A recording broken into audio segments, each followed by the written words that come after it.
In this video, we're going to be looking at government intervention to control mergers.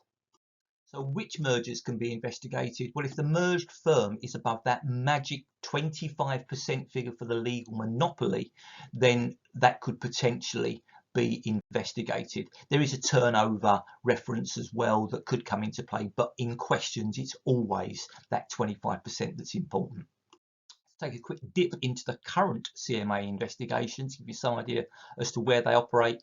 You can see down there lots and lots and lots of mergers. You'll also see some examples of where else the CMA gets involved. So if you look down there on COVID-19 cancellations, package holidays towards the end, that's about them forcing consumers to do things, which the CMA won't like. Similarly with the antivirus software. But most of the things that they look at are mergers. They cover a whole range of industries, and you can see there how long these things take. So that top one has been ongoing since November 2019. So as a result of an investigation, there are three things that might happen. Obvious one is that the merger is allowed because the CMA feel that there's little or no harm to consumers. Or the opposite is where it's turned down. So for example, Sainsbury's and Asda was turned down because the CMA feared that that would lead to particularly local monopoly power and consumers being ripped off that way. Another interesting one is where B-Sky B tried to buy up Manchester United way back in 1999. That would have been a vertical backwards merger because a team plays football and then it's shown on the telly. It can't be done the other way around. Even if live, if there's no football match taking place, then nothing else can occur. And again, when that was investigated by the Competition Commission at the time, it was felt that that would adversely affect competition between broadcasters, Manchester United being so big and powerful in that market. And they also looked at the wider public interest, such as the quality of British football. Typical reasons are that the merger would result in a substantial lessening of competitive pressures, SLC, or fears that that could create potential collusion in the remaining market between the remaining competitors. The third possible outcome is yes, but. So yes, for example, provided that you sell certain parts of the business if there's the feeling perhaps that a local monopoly would happen otherwise. I want to look at the Cineworld-Cityscreen merger that was investigated by the Competition Commission in 2013. It's one that cropped up on the spec paper for Economics Edexcel.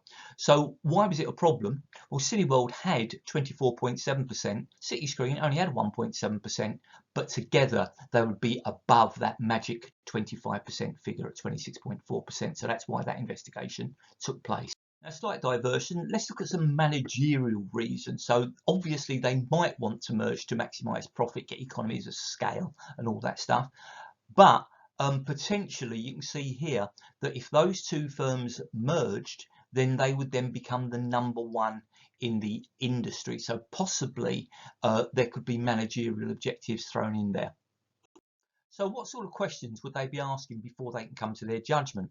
Well, first of all, they'd be interested in where cinema goers are travelling from.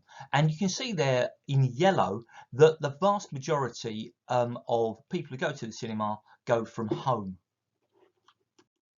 How do they get there? Well, a fair number of people walk. In London, we might get there by underground. A lot of people, both in London and elsewhere, travel by car. Not so much, you'll note, for Picture House. 62% Cineworld, only 36% Picture House. And pretty crucially, you might not think why, how long do people travel on average? Well, you can see there that about 5/6 of people travel for less than 30 minutes and more than half of people travel for less than 20 minutes. And that's going to be important, as you'll see in a minute. In economics, we casually use the word market and then draw a supply and demand diagram for the market. The CMA and Competition Commission before then couldn't do that. They have to precisely define what is meant by the market. Now, above my head, you can see that one of the things they looked at was whether food and beverages that you buy in the cinema could be included in the market. In other words, they'd look at other food and beverage stores, and they said no, that's a bit silly because not many people go to the cinema in order to get food and beverage. They also looked at effectively the cross-elasticity of demand between going to the cinema and other leisure activities. And again, they said, nope, we're interested in the cinema. And their precedent in other investigations was to narrow it down to cinema.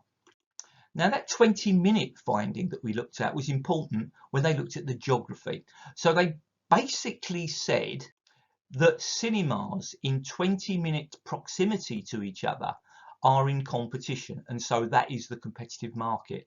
Outside that, they're not. So for example, I live in Woodford, I might go to Ilford, I might go into Stratford.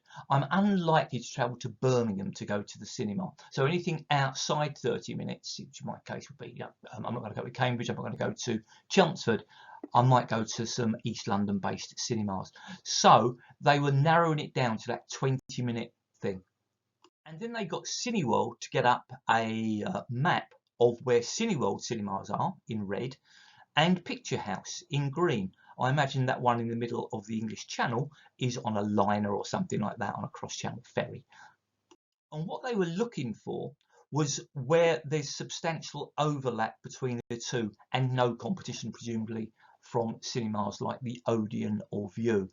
And those areas that I've blocked in yellow were those where they narrowed it down to. So these are potential conflict areas for the Competition Commission / CMA. And where they investigated all of those in detail, they rejected about 5 or 6 of them. They did look, for example, at Stratford and Greenwich in London, but they said there's so much competition there. The fact that there's Cineworld and Cityscreen overlapping doesn't matter.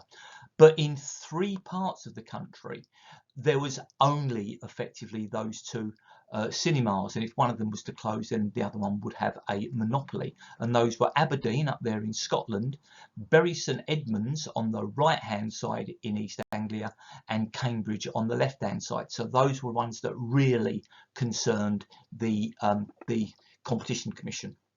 So what did they do? Well, they allowed the merger to take place, but they forced Cineworld to sell cinemas in those 3 areas in just the same way as when Morrison's were involved in a takeover a number of years ago. They were allowed to do it, but they had to sell some of the stores to rivals, and it was exactly the same with this particular one. So the Competition Commission had to approve who that cinema was sold to. So it could be the Odeon, it could be View, it could be almost anything. Now again, some other information that we can get from there. I dragged all of this information out of an 81-page report that took nearly 2 years to complete. So again, that gives you some sort of idea as to the timescales involved in these things, and the level of detail that they go through is absolutely horrendous.